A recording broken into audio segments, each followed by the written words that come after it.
जैसे आपने एसएसवाई किया है ना, तो एसएसवाई के टाइम आपके लिए कुछ रूल्स थे, कुछ क्लास के रूल्स थे, कुछ आपके साधना के रूल्स थे। तो साधना के रूल्स भी मैंने आपको ऑडियो में भेज दिए हुए हैं। फिर भी एक बार बता देता हूं कि जो एसएसवाई की जो साधना है, जो आप रेगुलर करते हैं, वो आपको करनी है। उसके बाद डाइट सिस्टम वो थोड़ा सा फॉलो करना है आपको एसएसवाई का। वो मैंने ऑडियो में डाला है, वहां पे आप उसको डिटेल में देख सकते हैं। ठीक है। थोड़ा सा टीवी कम करना है, मोबाइल कम करना है, ये 10 दिन थोड़ा सा अंदर जाना है।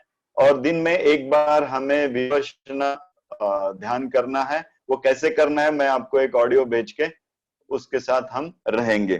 तो इस तरह से हम इस प्रोग्राम में आगे बढ़ते जाएंगे। आपको होम प्ले कंपलसरी होगा, वो कैसे मुझे भेजना है वो मैं कल बताऊंगा आपको। ठीक है।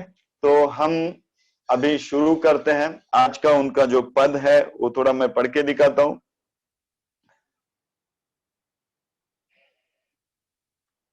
तेरा जन्म एकाद है कोई, काम क्रोध अरु लोभ विवर्जित, हरिपद चीने सोई, राजस तामस सात्विक तीनू, ये सब तेरी माया, चौथे पद को जे जन चिन्हे, उन्हें परम पद पाया। ये आज के उनके वचन है, इसके ऊपर हम थोड़ा सा आगे जाएंगे। आगे जाने के पहले एक छोटी सी कहानी से इसकी शुरुआत करते हैं। तिब्बत की एक कहानी है। कहानी ऐसी है कि एक आश्रम था, मुख्य आश्रम था, बड़ा आश्रम था। उस आश्रम के जो मुख्य थे, उन्होंने और एक जगह पे, थोड़ी दूरी पे, मतलब लगभग एक 200 किलोमीटर की दूरी पे एक और आश्रम बनाने का तय किया। तो वो आश्रम बनने के लिए, तैयार करने के लिए शुरुआत की गई। कुछ दिन बाद वहां से खबर आई, जहां पे नया आश्रम बन रहा था, वहां से खबर आई कि आश्रम रेडी हो गया है, आश्रम तैयार है। आप पुराने मुख्य आश्रम से कुछ एक शिष्य को भेज दीजिए जो यहाँ पे गुरु पद संभालने के पात्र हो, तो यहाँ का आश्रम हम शुरू कर सकते हैं। तो वहां से खबर आई किसी एक को भेज दीजिए। तो मुख्य जो आश्रम था, उनके गुरु ने 10 शिष्यों को चुना और 10 शिष्यों को भेज दिया। आश्रम के सभी लोग आश्चर्य में थे कि एक को बुलाया, आपने 10 क्यों भेजे। सबको यही चिंता लगी। चिंता मतलब सबको आश्चर्य था, प्रश्न था। उन्होंने गुरु के पास गए, उन्होंने कहा कि हमें समझ में नहीं आया, एक को ही बुलाया था, आपने 10 कैसे भेज दिए। तो बोले चिंता मत कीजिए, जब वो पहुंच जाएंगे तब मैं सब आपको बता दूंगा। कुछ दिन बाद, लगभग एक आध महीने बाद, आश्रम दूर था, तिब्बत की पहाड़ियों का रास्ता था, इसलिए जाने में ही उनको 1 महीना लग गया। 1 महीना बाद वो नए आश्रम से खबर आई कि आपने जो एक शिष्य भेजा था वो पहुंच गया है। बात और उलझ गई, शिष्य और आश्चर्य करने लगे कि एक बुलाया था, आपने 10 भेजे, और यहां से 10 भेजे और वहां से खबर आई कि एक ही पहुंचा। बात क्या है। तो बात यह हुई थी, गुरु ने 10 शिष्यों को भेज दिया था। 10 शिष्य अपने प्रवास के लिए निकले थे। एक दिन सुबह वो किसी गांव के चौराहे पे पहुंच गए। वहां पे उस गांव का एक व्यापारी था, वो किसी का इंतजार ही कर रहा था। जैसे ही ये 10 लोगों को, 10 शिष्यों को उन्होंने देखा, उन्होंने कहा कि पुरोहित ने मुझे कहा है कि आज सुबह जो भी इस गांव में आपको पहले आते हुए दिखे, उससे अपनी बेटी का विवाह कर देना। ये मेरी बेटी है और मेरे पास इतना धन है। जब वो शिष्यों को उसने कही, बेटी बहुत खूबसूरत थी, धन भी काफी था, तो एक शिष्य बोला कि मैं तैयार हूं, और वो वहीं पे रुक गया। 9 आगे निकले। एक राज्य में जब पहुंचे तो वहां पे एक राजा का पुरोहित मर गया था, और राजा को एक अच्छे पुरोहित की जरूरत थी। जब इन्हें पता चला वहां से जाते वक्त, तो एक शिष्य बोला कि पुरोहित की नौकरी अच्छी है, अच्छा खासा पगार है, मान सम्मान है, और राजा के दरबार में पुरोहित का काम है। आप एक काम करो, आप निकल पड़ो आगे, मैं यहीं पे रुक जाता हूं। ऐसा करते करते जब अभी जो नया आश्रम किसी किलोमीटर पे बाकी था, तो आखिरी का गांव में 2 ही बचे ये शिष्य। रात को उसे गांव में रुके थे। उसमें से एक ने वहां पे सत्संग लेना शुरू किया। जब सत्संग चल रहा था, तो उन बैठे हुए साधकों में से एक ने कहा कि ये सब बकवास है, ऐसा कुछ नहीं रहता है। और वो आस्तिक नास्तिक था। तो ये जो सत्संग देने वाला था, इसने ये दूसरे शिष्य से कहा कि भाई तू एक काम कर, तू आगे निकल जा, मैं जब तक ये नास्तिक को आस्तिक ना बना दूं तब तक मैं आऊंगा नहीं। और ऐसा करते करते एक ही शिष्य पहुंचा। तिब्बत में एक कहावत इससे प्रचलित है, जब 10 निकलते हैं तो एक पहुंचता है। इजिप्ट में भी ऐसी कुछ कहावत है, 1000 निकलते हैं, एक चुना जाता है। ऐसा ही कुछ ये सूत्र कह रहा है। कहते हैं परमात्मा को पाना इतना आसान नहीं है। आप अपने जैसा होके कभी परमात्मा को नहीं पा सकते। परमात्मा को पाना है तो परमात्मा जैसा होना पड़ेगा, उसकी झलक के जैसा तो होना पड़ेगा। आप जैसे हैं वैसा उसे नहीं पा सकते। कुछ तो चाहिए, अंदर से कुछ तो प्यास चाहिए, कुछ तो किरण चाहिए जिसके जरिए आप वहां तक पहुंच सके। दूध से दही नहीं बनता है, ऐसे ही नहीं बनता है, कुछ तो उसमें डालना पड़ता है, तभी उसका दही बनता है। इसलिए कबीर के कहें अगर देखा जाए तो कबीर कहते हैं कि परमात्मा के लिए पाना है तो हम बहुत बार निकले हैं यात्रा पे, लेकिन बार बार हम चुने नहीं गए। जीसस के एक वाक्य में ऐसा है, जीसस ने कहा है कि परमात्मा का द्वार कैसा है। जीसस कहते हैं कि परमात्मा का द्वार मछली के जाल की तरह है। वो मछली का जाल फेंकता है परमात्मा, और वहां से मछलियां अटकती है और वहां से चुनी जाती है। जो अच्छी है, जो पात्र हो जाती है, उसे चुना जाता है, और जो पात्र नहीं होते हैं उन्हें फिर से पानी में फेंक दिया जाता है।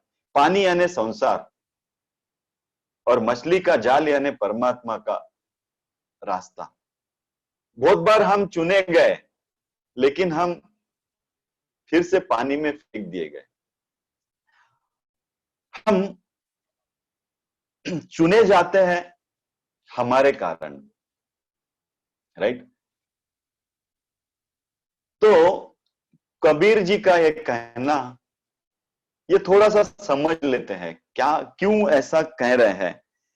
कबीर कहते हैं आप जैसे हो वैसे तो आप कभी परमात्मा के पास नहीं पहुंचोगे या उनको नहीं पाओगे। अभी यहाँ कबीर जी जो परमात्मा परमात्मा बार बार कहते हैं, इसका मतलब ये मत समझना जो आप परमात्मा समझते हैं। आप जो मूर्ति, गदाधारी, चक्र पकड़ के, या फिर धनुष्य बाण लेके, तलवार लेके, या फिर जटाधारी, जो भी आप समझते हैं, उसकी बात कबीर जी नहीं कर रहे हैं। इतना समझिए क्योंकि कबीर जी का यह कहना है कि आप जो भी बनाओगे ना, वो तो आप ही बनाओगे ना। आपका बनाया हुआ परमात्मा आपसे बड़ा कैसे हो सकता है? ये कबीर जी का कहना है।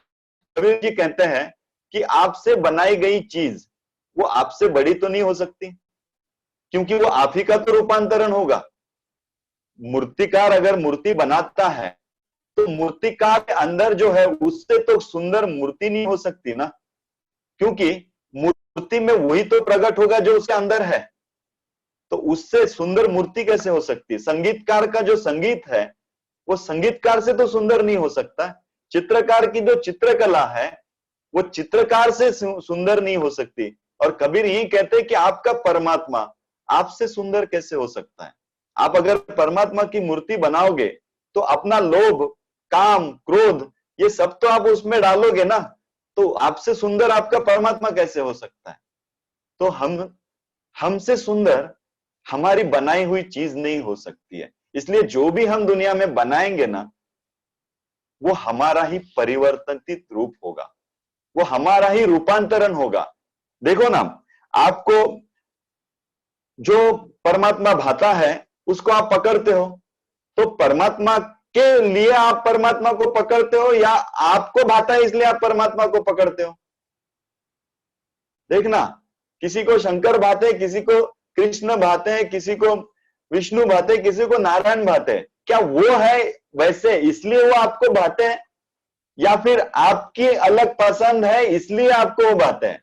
तो आपकी पसंद से आप परमात्मा बना रहे हो ना, तो आपका बनाया हुआ परमात्मा आपसे बड़ा कैसे हो सकता है? आपकी पसंद आपसे बड़ी कैसे हो सकती है?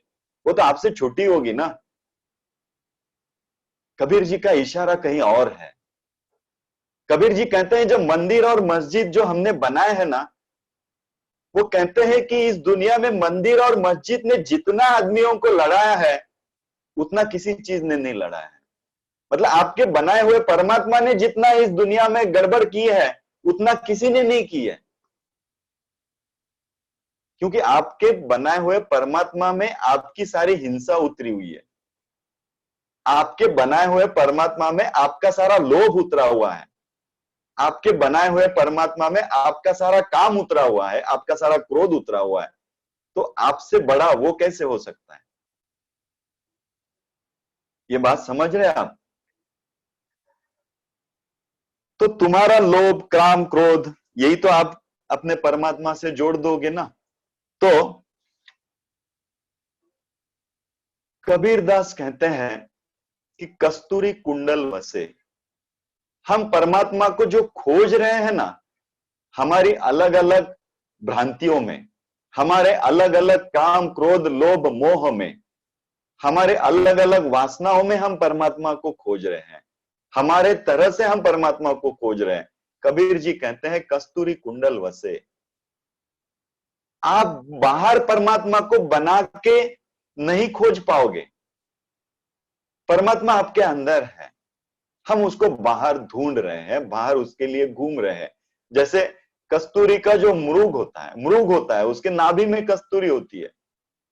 उस कस्तूरी की गंध उससे आती है, लेकिन उसे ये नहीं पता होता है ये कस्तूरी की गंध आ कहां से रही है। वो पागल होता है, वो घूमता रहता है। वो एक प्रकृति की व्यवस्था है, मादा को रिझाने के लिए कस्तूरी की गंध आती है। लेकिन मादा तो समर्पित होती है, लेकिन ये जो नर होता है ना, ये भी पागल हो जाता है। इसे नहीं पता चलता कि हम गंध कहां से आ रही है, और ये भी भटकते रहता है, ये भी घूमते रहता है इस गंध को ढूंढने के लिए। ऐसा ही कुछ हमारा हाल है। हम उस मूर्ति में परमात्मा को ढूंढते हैं, जैसे वो कस्तूरी का मृग घूमता है। उसे नहीं मालूम कि गंध उसके नाभि में है। वो ढूंढता रहता है पागलों की तरह। और कबीर कहते हैं हम पागलों से ज्यादा कुछ नहीं है। हम ढूंढ रहे हैं। हमारे अंदर ही वो है, हमारे अंदर ही उसकी ज्योति है, हमारे अंदर ही उसका झरोका है, हमारे अंदर ही उसका चैतन्य है। एक अखंड ज्योति जलती है, वो हमारे अंदर ही जलती है। यही कबीर जी का कहना है। तो हम अपनी जो पहचान है, हम हर चीज बाहर की ओर ढूंढते हैं। आप देखना, हम परमात्मा को बाहर खोजते हैं, हम हमारे आनंद को बाहर खोजते हैं, हम देखते हैं कि हमको सब कुछ जो मिल रहा है वो बाहर से मिल रहा है। हम आनंद लेते हैं बाहर, अहंकार में आनंद लेते हैं, हमें लगता है अहंकार हमें आनंद दे रहा है। हम वस्तुओं में आनंद लेते हैं, हमें लगता है वस्तुएं हमें आनंद दे रही है। हम वासना में आनंद लेते हैं, हमें लगता है वासनाएं हमें आनंद दे रही है। बाहर से हमें कोई आनंद नहीं दे सकता है। अगर देखो, खाने में आनंद होता तो वो हमेशा आता था ना। अगर वासना में आनंद होता तो वो हमेशा आता था, लेकिन हमारा अनुभव कुछ और बोलता है। हम जहां हमारा आनंद डालते हैं वहां से हमें आनंद मिलता है। हमें लगता है वो बाहर से आते हुए, लेकिन है तो हमारे अंदर।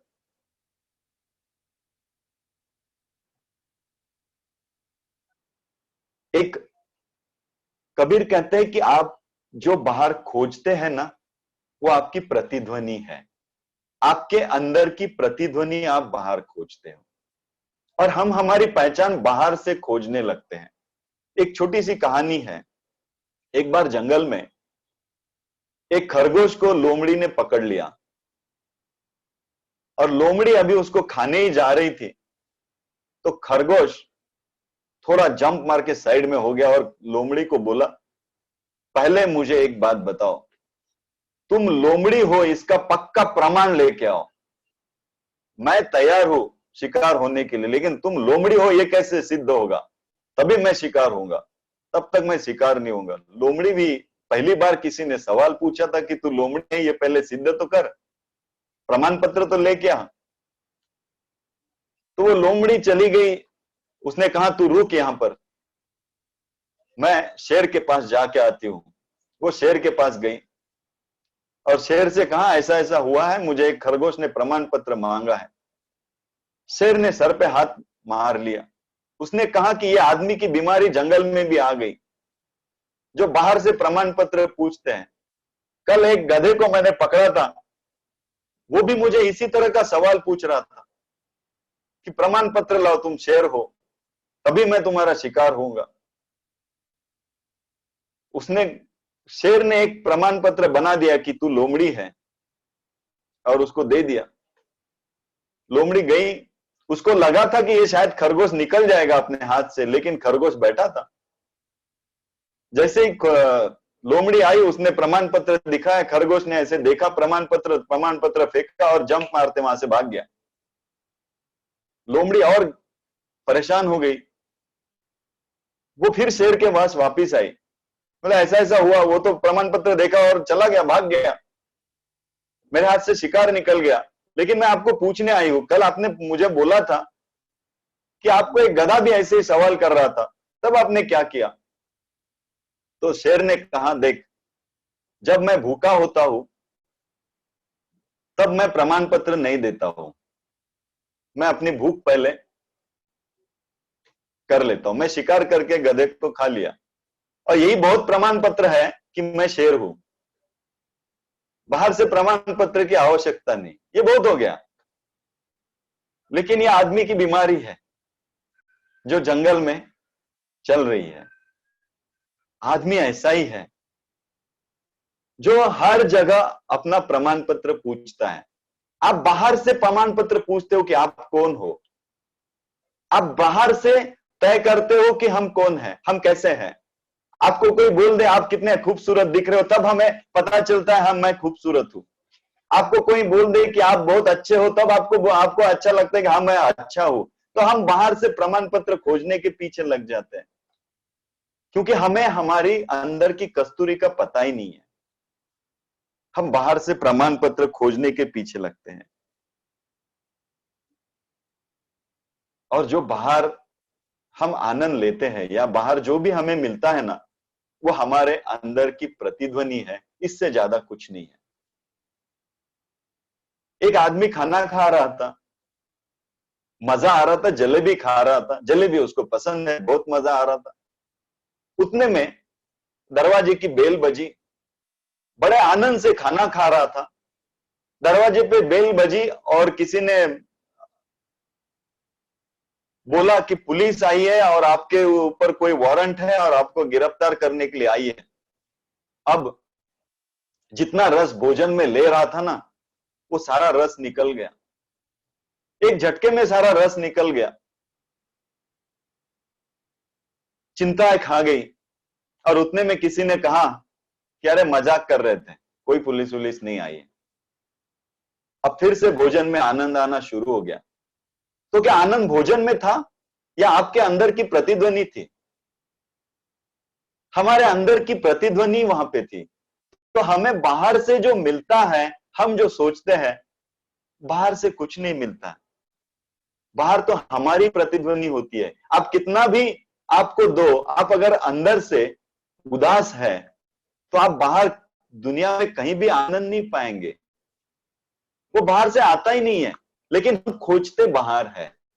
हमें लगता है कि वो वासना से आनंद आ रहा है, वो काम से आनंद आ रहा है, ये इस तृप्ति से आनंद आ रहा है, स्त्री में आनंद आ रहा है। ये आनंद बाहर से कहीं से नहीं आता है, ये हमारी ही प्रतिध्वनि है जो बाहर हमें दिखाई पड़ती।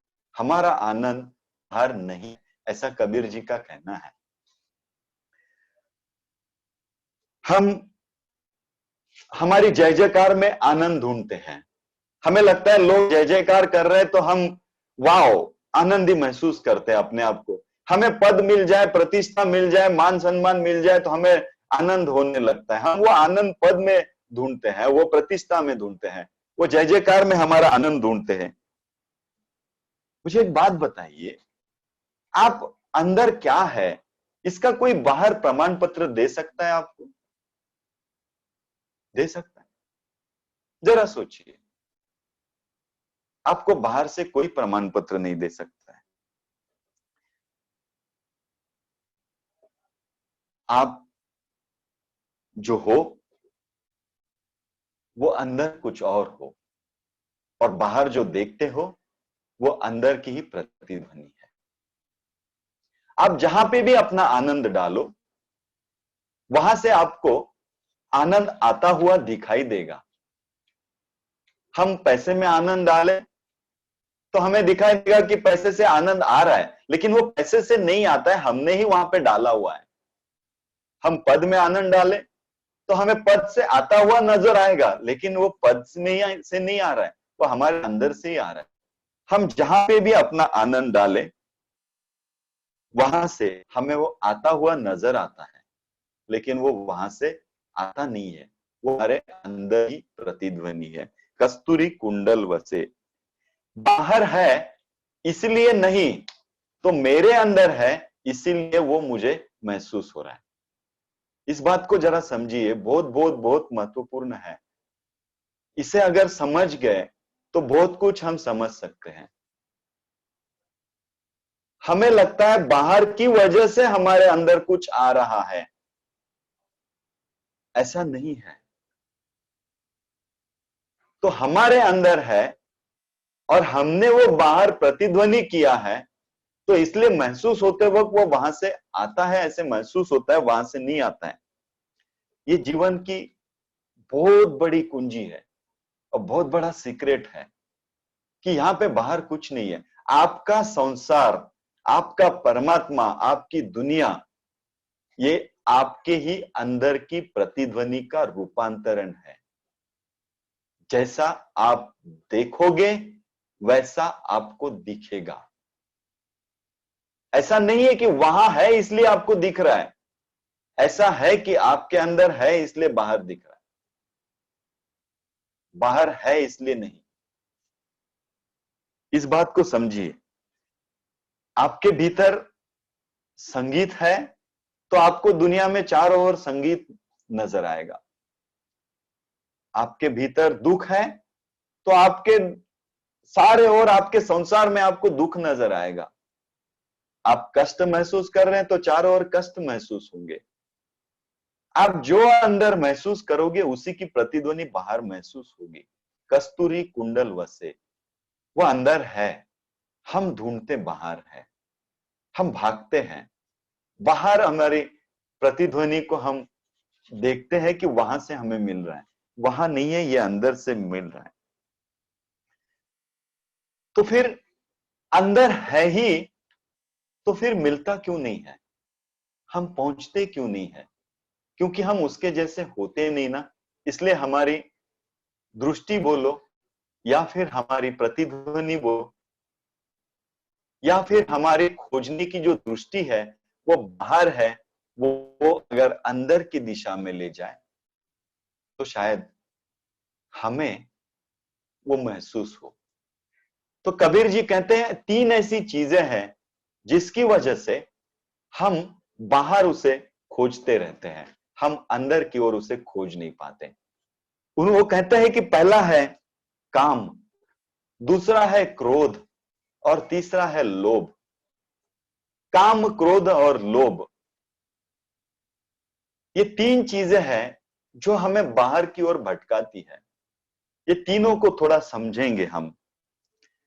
काम, काम का मतलब इतना ही है कि मेरे पास जो है वो पर्याप्त नहीं है, पूर्ण नहीं है। मेरे पास जो है वो पूर्ण नहीं है, कम है।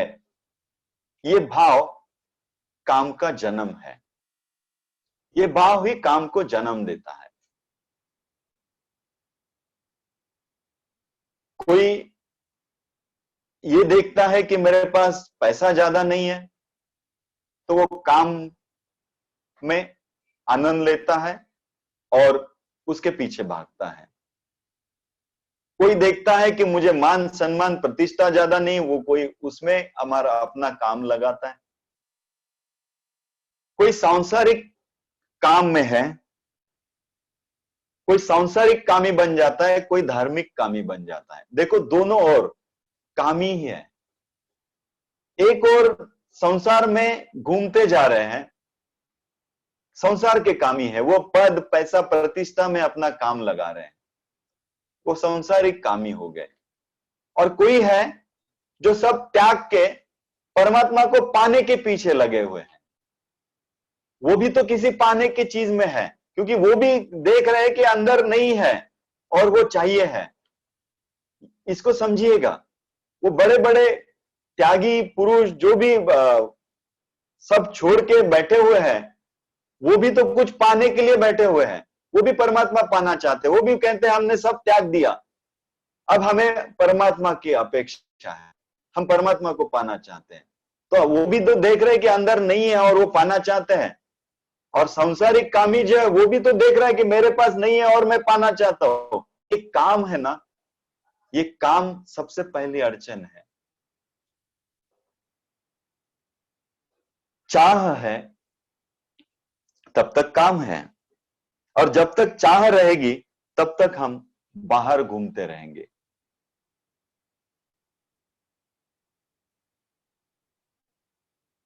हम जो है उससे कभी संतुष्ट नहीं होते, हमें लगता है कि कम है।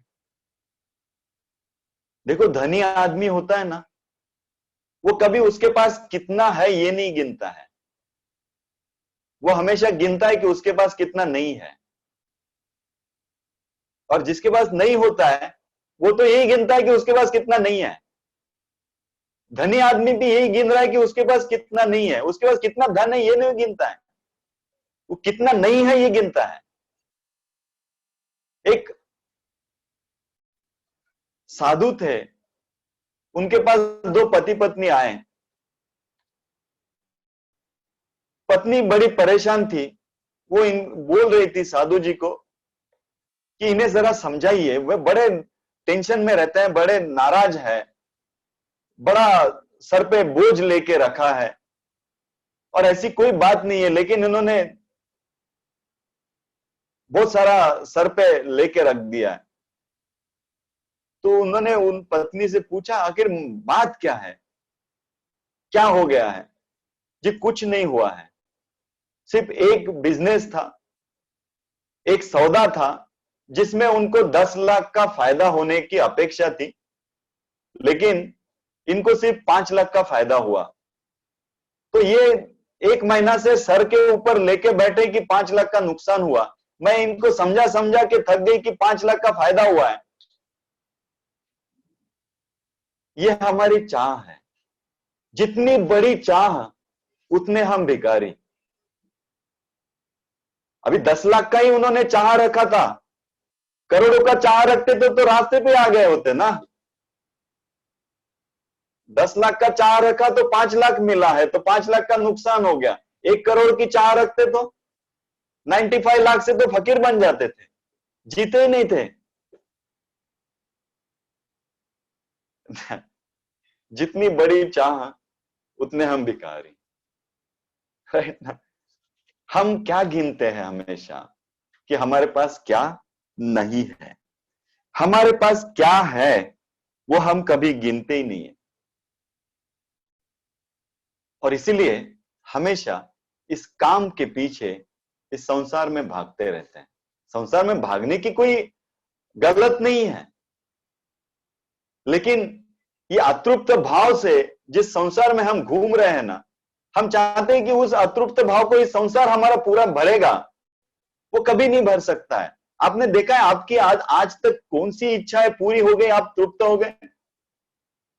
हमने एक एसएसवाई क्लास में देखा था, ओरिजिन ऑफ डिजायर, कहां से हमारी इच्छाएं आती है। कितनी भी इच्छा करो, एक इच्छा पूरी हो जाती है, थोड़ी देर के लिए हम आनंदी हो जाते हैं, दूसरी इच्छा, थोड़ी देर के लिए आनंदी होते हैं, फिर से तीसरी इच्छा। आज तक हमने 40, 50, 60 साल की जिंदगी में कभी ऐसा पाया है कि हमारे पूरी इच्छाएं पूरी हो गई, अब मुझे कोई इच्छा नहीं है, कुछ नहीं चाहिए।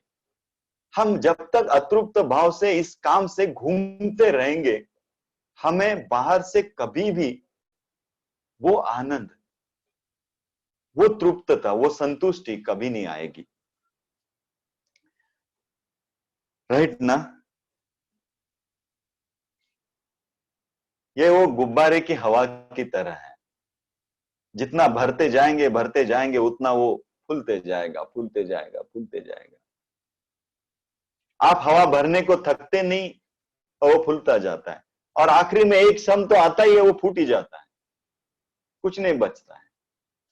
तो सबसे पहली अड़चन कबीर जी कह रहे हैं कि काम की है।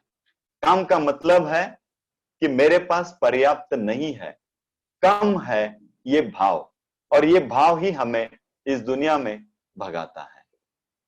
तो कबीर जी कहते हैं संतुष्ट होना सीखिए, जो है उसमें पहले संतुष्ट होना सीखिए, उसमें तृप्तता देखिए।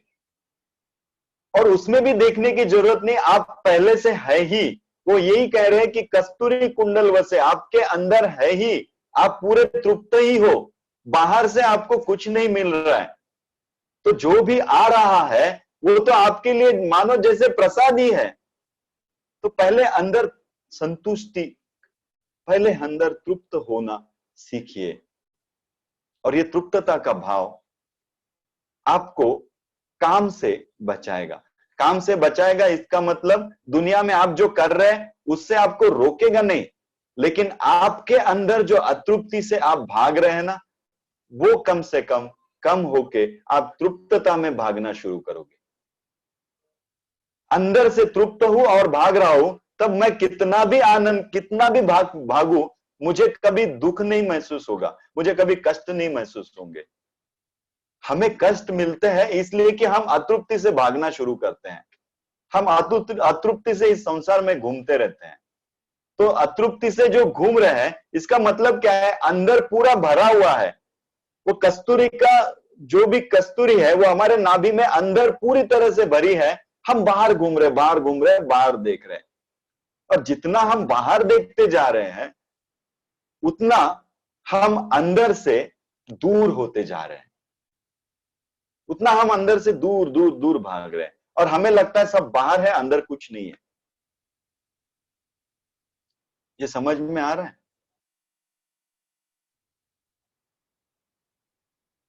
तो काम कब गिरेगा? जब हम संतुष्टि को पाएंगे, तृप्त होना सीखेंगे, समाधानी होना सीखेंगे तभी हमारा काम गिर पड़ेगा। दूसरा उन्होंने कहा है लोभ। लोभ मतलब, लोभ का सीधा सीधा मतलब यह है, जो है उसको पकड़ के रखना, छोड़ना नहीं, इसको लोभ कहते हैं। छोड़ना नहीं, पकड़ के रखना, इसको लोभ कहते हैं। और लोभ हमेशा भविष्य में या भूतकाल में लगता है। हमें यह लगता है कि अतीत में कुछ नहीं है। हमारा लोभ हमेशा भूतकाल से होता है या फिर भविष्य से होता है। हमें लगता है कि हमें करोड़ों की लॉटरी लगने वाली है या लगेगी, वहां हमारा लोभ रुकता है। हमें लगता है जो भूतकाल में हमने पाया है उसको हम पकड़ के रखते हैं, वहां हमारा लोभ लगा हुआ होता है। लोभ हमेशा भूतकाल या भविष्य काल में चलता रहता है, और संसार जो है ये भूतकाल और भविष्य काल के बीच में स्थिर है। वो ना तो हिलता है इधर ना तो इधर, वो क्षण में है, वो उसी क्षण में, उस मोमेंट में है। जो गुरुजी ने हमें कहा, where is the happiness, moment. यही कबीर जी कह रहे हैं कि वो लोभ जो है अतीत, वो भूतकाल भविष्य काल के इसमें जो बीच में है, ना जो भूतकाल में है ना भविष्य काल में है, जो बीच में स्थिर है, वहां पे सब कुछ है। लेकिन हम वो छोड़ के जहां पे भी जाते हैं वहां हमारा लोभ लग जाता है। लोभ वो जीसस ने एक बात कही है, मुझे याद आ रही है। जीसस के इसमें वो लिखा हुआ है कि एक बार ये पॉसिबल हो जाए कि सुई के होल से, छेद से ऊंट गुजर जाए,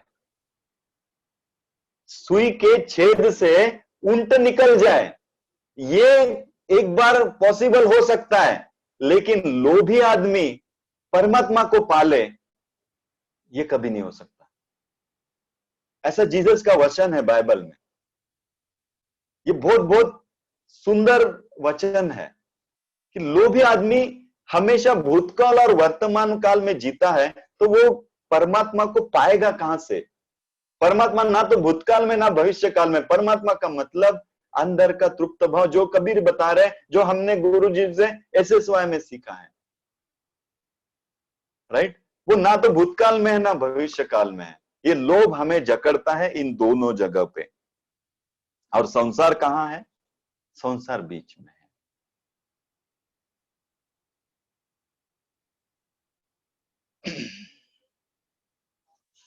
काम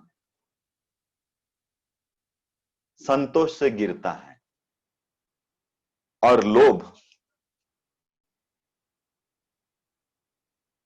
लोभ कैसे गिरता है? क्षण में जीने से लोभ गिरता है। काम संतुष्टि से गिर जाता है, और लोभ हमारी पकड़ छूटती है जब हम उस क्षण में जीना सीख लेते हैं, राइट? कंजूस, हम ये लोभी यानी कंजूस ना, जो पकड़ के बैठा है, पकड़ के बैठा है। पता है आपको, कंजूस कभी प्रेम भी नहीं कर सकता, क्योंकि प्रेम करो तो प्रेम में देना पड़ता है ना, इसलिए कंजूस कभी प्रेम भी नहीं करता है। पता है आपको, बहुत सारे कंजूस ऐसे होते हैं जो पड़ोसी से अच्छे से बात भी नहीं करते, पहचान भी नहीं कर लेते हैं, क्योंकि पहचान करे तो कहां कुछ देने लेने की झंझट आ जाए, उससे अच्छा अपना घर ठीक है ना। तो कंजूस इसी तरह से जीता है अपने जीवन में। वो कभी पूरा खुला होके जीता ही नहीं, वो कभी किसी को बात भी नहीं करेगा, कुछ मांग लिया तो वो दोस्त भी नहीं बनाएगा, किसी ने पैसा मांग लिया तो वो कहता है कहां झंझट लेनी है, किसी ने कुछ मांग लिया तो कहां से देंगे, नहीं है हमारे पास। तो कंजूस जिंदगी नहीं जी पाता है। ये लोभी कंजूस को परमात्मा कहां से मिलेगा भाई? और देखो, बहुत बार है ना, मैंने एक दो आदमी ऐसे देखे हैं, बहुत नजदीक से जाने हैं। वो है ना, वो हमारे सोसाइटी के बाहर एक गणपति मंडल के जो मंडल के जो सदस्य हैं, उनसे कभी बात नहीं करता है, उनसे कभी दोस्ती नहीं करता है। तो मैंने पूछा, यार तू ऐसा क्यों है, जरा घुल मिल के जाया कर, सबसे बातें किया कर। बोले नहीं, उनसे बात करूंगा, कल वर्गनी मांगने आ जाएंगे तो मैं मना नहीं कर पाऊंगा। अगर उनके साथ दोस्ती बन गई और आ गए गणपति मंडल, हुआ साल में कम से कम वो कोजागिरी आई तो आ जाते हैं, तो दुर्गा देवी आई तो आ जाते हैं, गणपति मंडल आ जाते हैं, दिवाली आई आ जाते हैं। अब कितना मैं चंदा दूंगा, और इनसे अगर अच्छे से दोस्ती कर लूं तो मैं इनको मना नहीं कर पाऊंगा, इसलिए वो दूर रहना ठीक है। ये है कंजूस की जिंदगी। तो कबीर जी ठीक कहते हैं, कंजूस कभी प्यार नहीं कर पाता है। करेगा भी कैसे, जब हो तो करेगा ना, क्योंकि प्यार में देना पड़ता है। प्यार ये लेने की बात नहीं है, प्रेम ये लेने की बात नहीं है, प्रेम तो देने की बात है। और जो देना नहीं जानता वो करेगा कैसे। और यहां पे दान यानी देना, कबीर कहते हैं कि दान से, देने के भाव से लोभ गिरेगा। आप उस क्षण में आ जाओगे और लोभ अपने आप छूटेगा, देने का भाव आ जाएगा तो लोभ छूट जाएगा।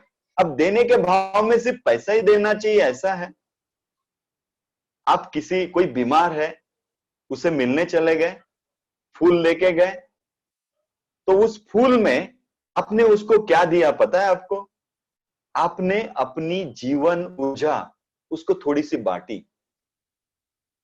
कोई आदमी दुख में है और आप जाके उसके कंधे पे हाथ रखते हो और उसको बोलते हो चिंता मत कर, मैं हूं।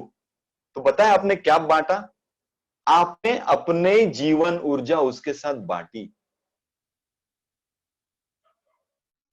कोई उदास बैठा है, आप उसके पास जाके हंसते हुए बैठे हुए हो, बात कर रहे हो, तो आपने अपनी जीवन ऊर्जा उसको बांटी। रास्ते में जा रहे किसी अजनबी से हाय हेलो कर दिया, आप हंसे, तो आपने अपनी जीवन ऊर्जा उसको बांटी। कबीर कहते हैं जो धनता है ना, वो सही मायने में नहीं बांटा है। एक वचन मैंने सुना है, एक कहानी मैंने सुनी है, एक प्रवचन में, वहां पे उन गुरुओं के पास एक चोर आता था। एक बार वो चोर बहुत बड़ा धन लेके आ गया और वो धन उसने उन गुरु के चरणों में रख दिया। बोले ये आप मेरी तरफ से आपके लिए, आपको जहां इस्तेमाल करना है आप कर लीजिएगा। गुरु ने कहा कि मुझे धन की जरूरत नहीं है, आप कृपया इसे वापस ले आइए, मुझे धन की आवश्यकता नहीं है। तो वो रोने लग गया। वो इतना रोने लग गया कि उसने कहा हे गुरु, मुझे माफ कर दीजिए, मेरे पास सिवा धन के देने के लिए कुछ भी नहीं है। मेरे पास सिवा धन के देने के लिए कुछ भी नहीं है। वो चोर ही था, क्या दे सकता था? वो गुरु ने कहा कि मैंने ऐसा आदमी कभी नहीं देखा। लोग तो देखते हैं कि मेरे पास इतना धन है देने के लिए, वो कह रहा है कि धन के सिवा मेरे पास कुछ भी नहीं है देने के लिए। तो धन के सिवा भी कुछ हो सकता है जो हम इस दुनिया में दे सकते हैं, और वही हमारे अंदर के कस्तूरी की झलक है, वही हमारे पूर्णत्व की झलक है। वहीं से बहता है, हमारे अंदर अमृत का घड़ा बह रहा है, बस हमें उसे खोलना है। इसी को कबीर कहते हैं कस्तूरी कुंडल बसे। अब है क्रोध। तीसरा है क्रोध। क्रोध यानी क्या? तो क्रोध का सीधा मतलब कबीर जी समझाते हैं, जो आपके काम और लोभ में आता है वो क्रोध है। मतलब जिसकी वजह से आपके काम में, लोभ में बाधा आती है, वो क्रोध है। तब हमें क्रोध होता है। हमारे काम में बाधा आई किसी वजह से, हमें क्रोध आ गया। हमारे काम, हमारे लोभ में किसी वजह से बाधा आ गई, हमें क्रोध हो गया। तो हमारे काम और लोभ में जो बाधा डालता है वो क्रोध है। समझो हम कंजूस हैं, लोभी है, और हमारे सामने कोई भिखारी आके खड़ा हो जाए हमें क्रोध आ जाएगा, राइट ना। तो क्रोध क्या है? जो हमारे काम और लोभ में बाधा डालते हैं वो क्रोध है।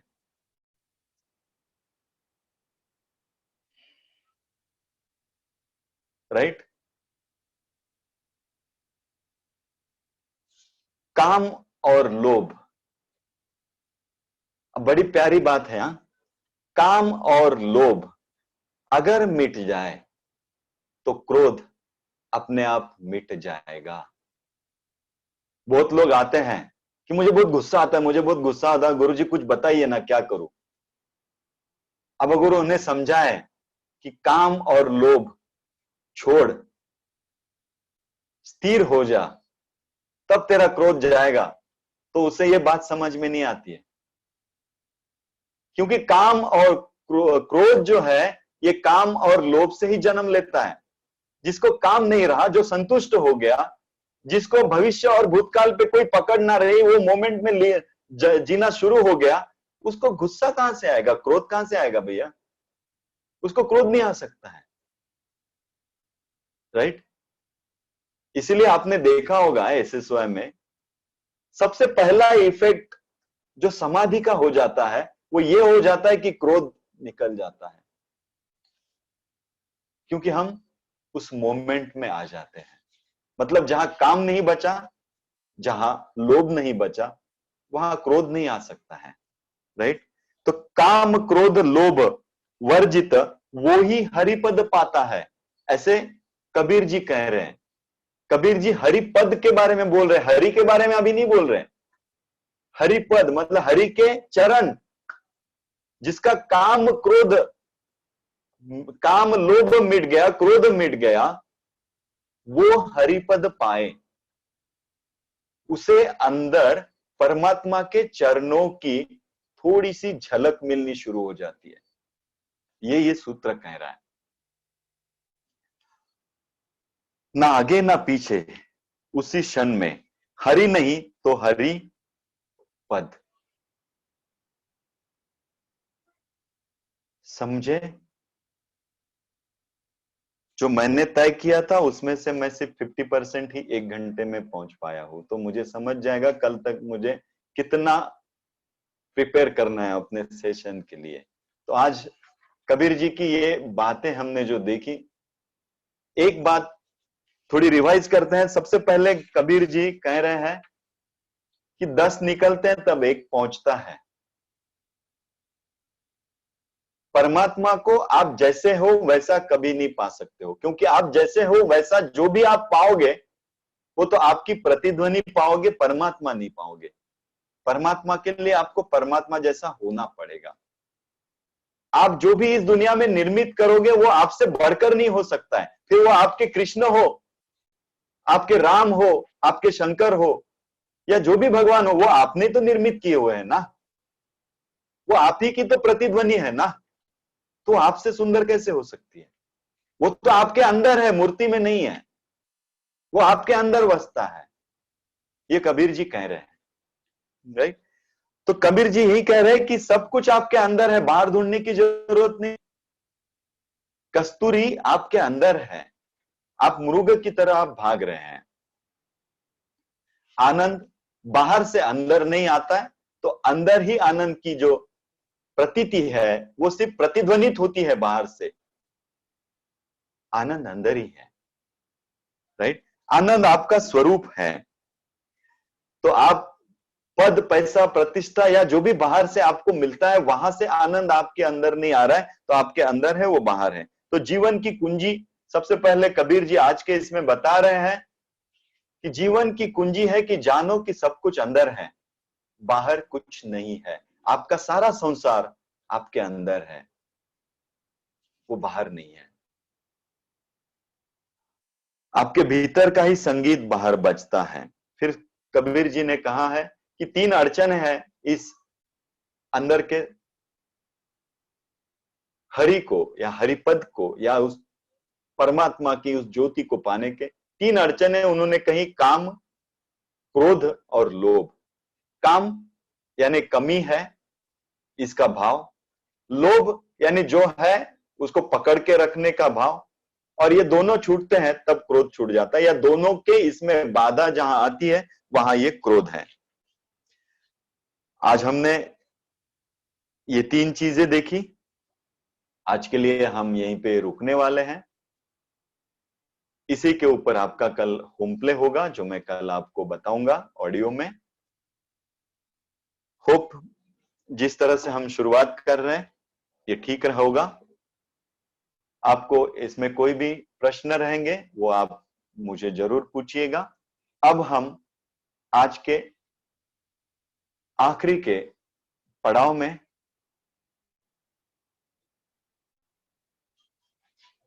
ओके अब हम इसके बारे में कल ग्रुप में बात करेंगे जो भी है। आज हम यहाँ पे रुकने वाले हैं आखिरी के पड़ाव में। हम अभी 15 मिनट के लिए आज रात्रि के समाधि के लिए बैठेंगे। आप अपने लिए अरेंज कर लीजिए, अच्छे से बैठ जाइए, अपना पीठ रेस्ट कर लीजिए, और मैं जो मेरे आवाज के साथ रहना, मैं जो बोल रहा हूं उसके साथ रहना। पूरी तरह से शांत होकर बैठ जाइए। इस समाधि के बाद हम उसी भाव में सोने वाले हैं। इस समाधि के बाद ना तो आप किसी से बात करेंगे, ना तो आप किसी मोबाइल पे देखेंगे, ना तो आप टीवी देखेंगे, कुछ नहीं देखेंगे। इस समाधि के बाद आप सीधा सोने के लिए जाएंगे। ठीक है, आंखें बंद करके बैठ जाइए।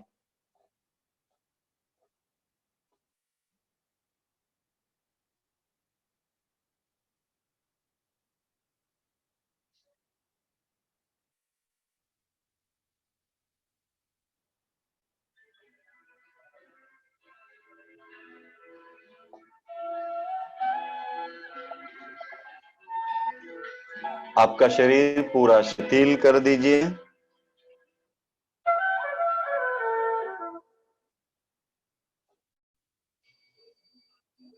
शरीर को शिथिल कीजिए।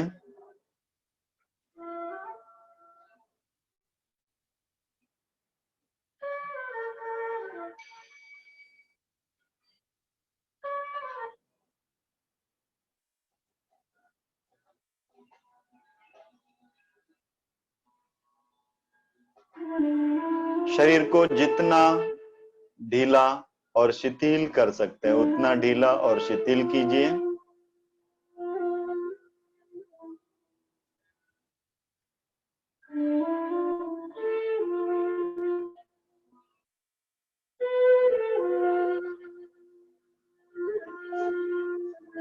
आपकी आंखें बंद है, शरीर शिथिल है, ढीला है। आपका शरीर शांत हो रहा है। आपका शरीर शांत हो रहा है।